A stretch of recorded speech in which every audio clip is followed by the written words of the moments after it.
Olukuŋŋaana lw'abaweereza olubadde n'omutwe okugamba nti oli mwana waani lukomekerezeddwa oluvannyuma lw'ennaku 8 ng'era omulabirizi David Livingstone Kiganda asumba ekkanisa ya Christianity Focus Center yabadde omubuulizi asembyeyo. Omulabirizi Kiganda akatiriza ensonga y'okumanya kitaawo kuba ky'ekimu ku bintu ekiyamba abantu okubeera ab'obuvunaanyizibwa ng'ate bawangula mu buli kye bakola. Okusinziira ku mulabirizi Kiganda, abazadde balina obuvunaanyizibwa obw'amaanyi mu kukuza abaana baabwe ng'era n'erinnya lye bakola nga bakyali balamu lye libeeyimirira.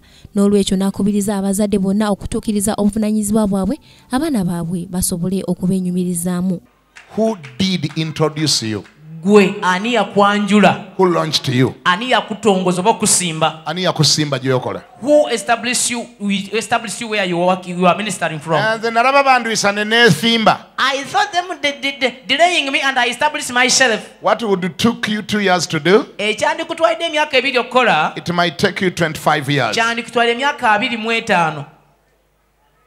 Because you did not do it the right way. Kubanga ebintu wabikola mu ngeri entuufu. Ani yakwanjula? Who is it that introduced you? Ani yakusimba? Who is it that established you? Ne Yesu ayajja okuzuukiza abafu wano. Even Jesus, who came to raise the dead from the dead, yaliko ayamusimba. had someone to ordain him. Eddoboozi lyayogerera wali waggulu. The voice spoke from above. Oyo ye mwana wange. That is my son, gwe njagala, in whom gwe nsanyukira. I'm greatly pleased. N'atulagira naawo. And he commanded us. Kale, therefore, mumuwulirenga. Ono nate ayongedde n'akatiriza ensonga y'obufumbo bw'ategeezezza nga bwe kiri kya mugaso ekyensusso omuntu okumanya amaka gw'ayagala okufumbirigana naye gavaamu kibasobozese okwangala mu bufumbo bwabwe baleme okwevuma okusalawo kwe baakola. Abasajja abategeera. Oh, sound older men.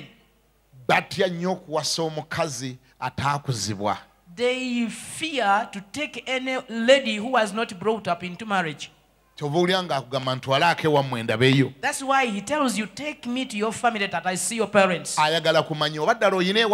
wants to know whether you have an origin or a family. And sound men, after being struck by your figure, after your navel have struck him, your palms have struck him. What comes next? He says, I have seen the palms. Oh, your calf is wonderful. Oh, your breast is like a spear. Ate ye omutume wa Mukama Nails Isaac okuva mu City of David Worship Center esangibwa mu Queenstown e South Africa ategeezezza nga okumanya omwana waani gw'oli bwe kiyamba abantu okumanya biki basobola okukola mu bulamu era n'akubiriza abantu okukolanga ku lw'obulungi bw'ensi yonna nga n'emijiji eginaddako ginaboogerako.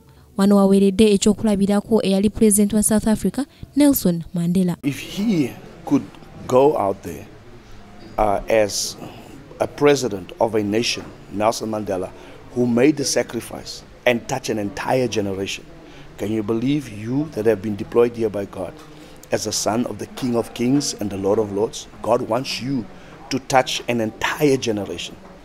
And then thereafter, you leave an inheritance for this generation and for your children's children.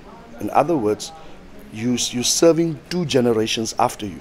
Ono ategeezezza nga ekkanisa bw'eri omutima gw'ensi nga weewaawo yeevunaanyizibwa ku ddembe ly'ensi yonna so si bitongole ebyanakyewa nga ekibiina ky'amawanga amagatte ekya United Nations. God has given us long before the United Nations was ever formed, he has given us a mandate to unite the nations.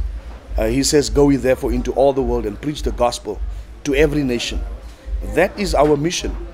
Preach the good news. Guno gubadde omulundi ogw'abirimu ng'olukuŋŋaana lw'abaweereza lutekebwawo ng'era ababuulizi abawerera ddala 13 okuva mu bitundu by'ensi eby'enjawulo beetabye mu lukuŋŋaana luno. Ku lwa Kingdom TV amalindirire, Joan Comfort, Agazo. This is Kingdom TV.